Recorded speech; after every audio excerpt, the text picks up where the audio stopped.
If Van Gogh was sitting at this table today, what would he choose to paint?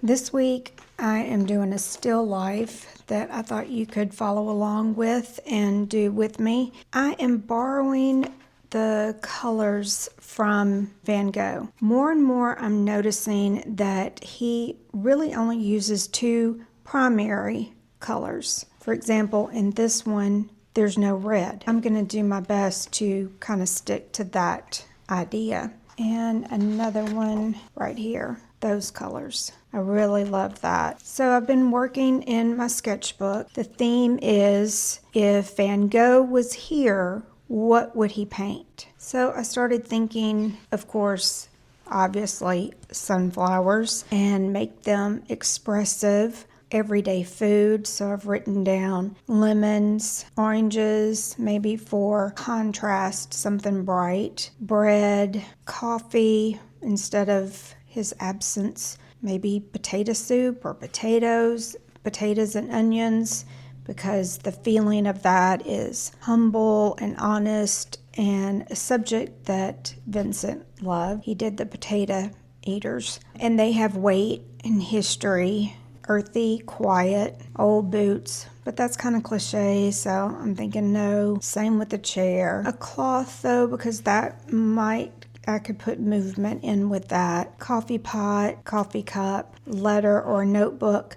But instead of a letter or a notebook, I think I'm going to use this book, because these are some of the colors that I'm using. Thinking about the painting style in itself, I'm not going to do Van Gogh's painting style just because I will always go back to my own. We did that last week, and it's not that it was hard, but I really had to think about it and think about those mark making that he did. But I do think I can contribute to him in the palette and in the objects, and put an emotional weight on ordinary things. The deep blues and yellow, the contrast of colors that he did, the sense that everything was alive. I am going to get started. So here's the still life. I've got one sunflower that I'm going to use this sunflower and create a background that is all sunflowers in the back, and the tables in the front, and then his book, and then I've got the onions. This I think I'm gonna push off to the canvas, but we'll see. And I've got some root beer, so you can set up a table just on, I've got it on a little antique shaker stand, but you could put all your ordinary objects on a table. Put a quick, transparent colored wash to reduce the canvas white. Using the opposite color of your intended final color can increase the vibration. And while there are no rules in art, the one color I don't mix in my paint for underpainting is white.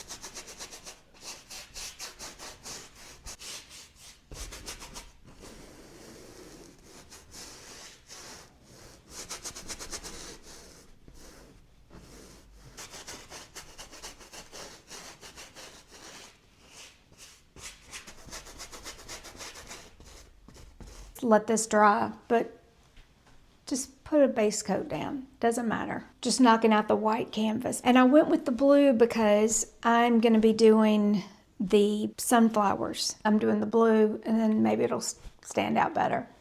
We'll see. You're not even going to see this probably in the end. Okay, go do that. Draw some quick, small, abbreviated drawings to quickly explore composition and ideas that you have, or you can do a blind contour drawing. Did you know the phrase thumbnail sketches was originated in 1800s to describe small, quick drawings? It's called thumbnail because the image historically is designed to be tiny, the size of a human thumbnail. That's pretty tiny.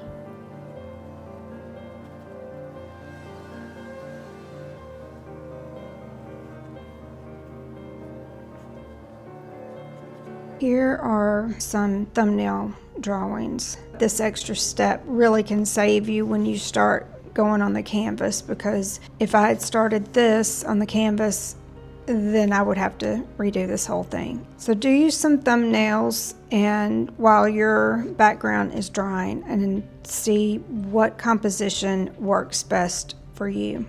Also, I think I've been saying Van Gogh instead of Van Gogh. I catch myself doing that, but Van Gogh.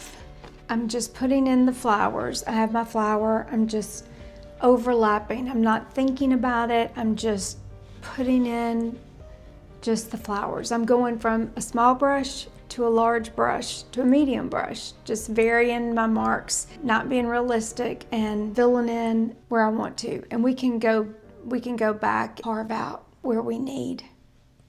So just put in your flowers. If you're not doing sunflowers, just put in any flowers. Van Gogh painted his famous sunflower series between 1888 and 1889 as a vibrant, symbolic gesture of his friendship to decorate Paul Gauguin's bedroom, using only 3 shades of yellow to convey gratitude and hope.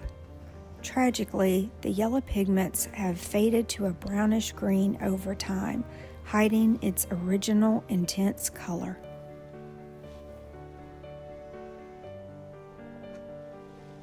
He painted 4 versions in just 1 week in August to prepare for Gauguin's arrival.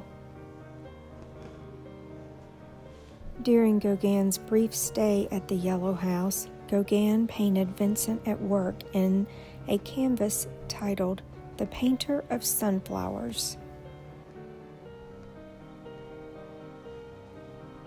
Vincent's paintings are known for thick, textured application of paint called impasto.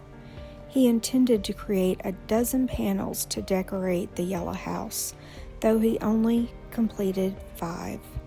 The flowers represent various stages of life cycle, the full bloom to wilted decay, to show a full range of personality.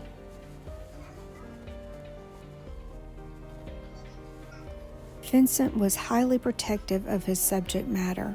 In a letter to his brother Theo, he wrote, "The sunflower is mine in a way."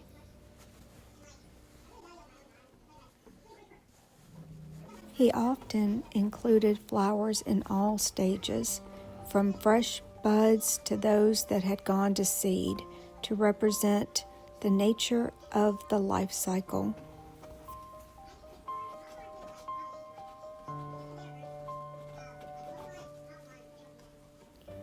Friends and fellow artists brought sunflowers to Vincent's funeral service on July 30th, 1890.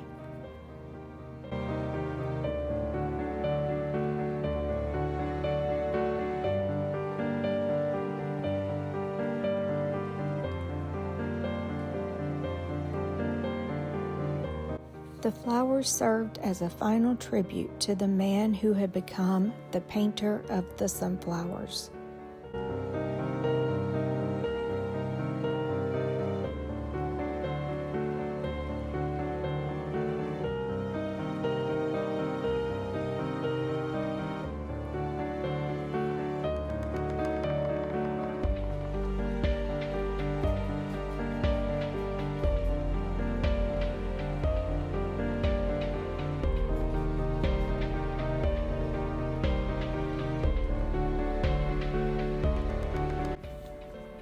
I started with a simple line, just finding where everything sits. Nothing has to be exact, just a place to begin.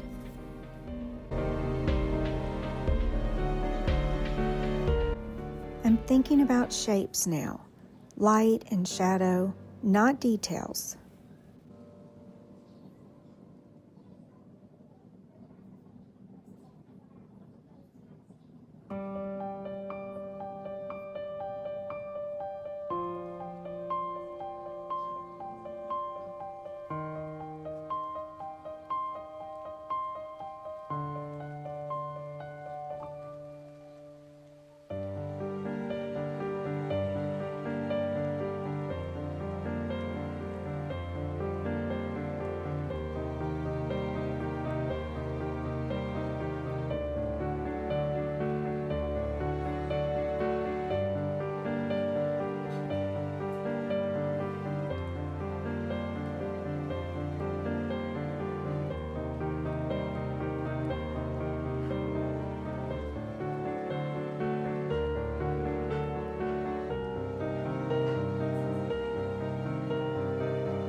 I'm letting my brush stay loose, trying not to overwork anything.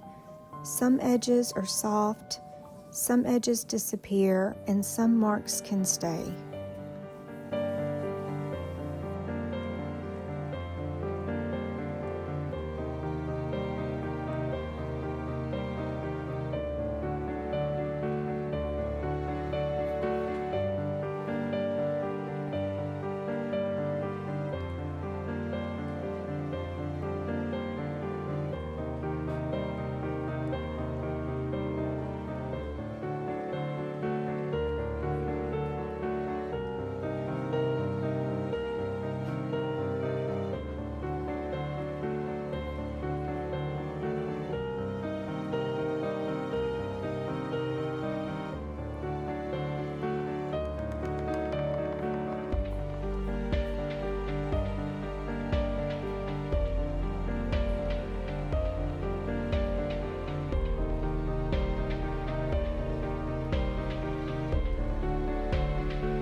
I'm starting to add the final touches, but still trying to keep everything loose and not lose that original energy.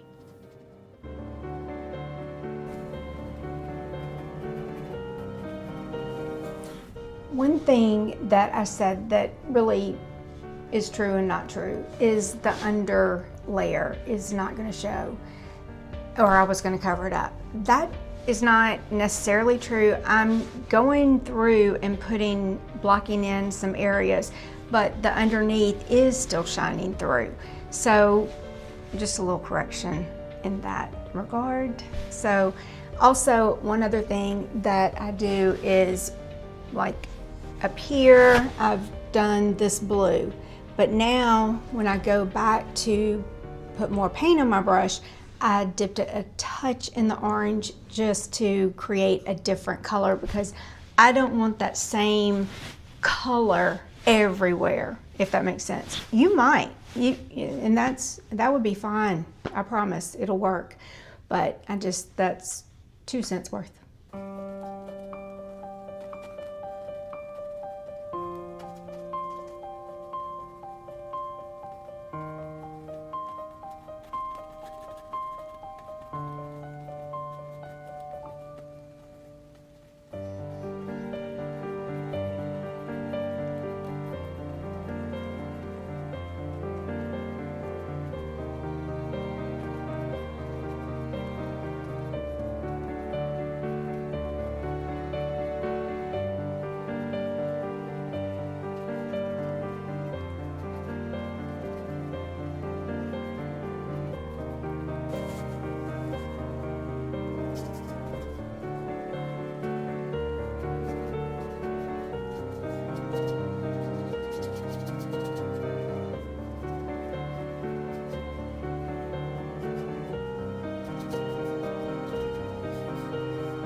I think this is where I'm going to leave it for today and let it rest. One benefit of looking at YouTube edits is a lot of times I think to myself, oh, I should have stopped. I really should have stopped. So this time I'm going to stop.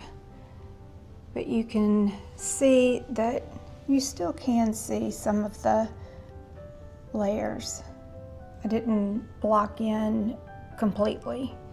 And this was a little too light for me, so I blocked in again, but you can still see where the light one was. So even if you don't like a block in, just keep blocking in because it just builds your layers.